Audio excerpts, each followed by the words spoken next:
সবচেয়ে মূল্যবান সম্পদ হচ্ছে সুখ, যার ক্রেতা সবাই কিন্তু বিক্রেতা শুধু উপরওয়ালা। টাকা থাকলে এখন পৃথিবীতে সব আছে, না থাকলে কিছুই নেই।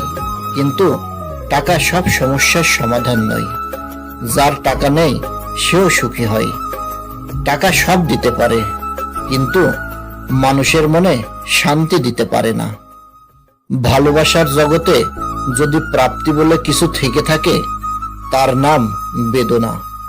নিজের মন খারাপ থাকলে নিজেকেই ভালো করতে হয়, কারণ আমার আমি ছাড়া আর কেউ নেই।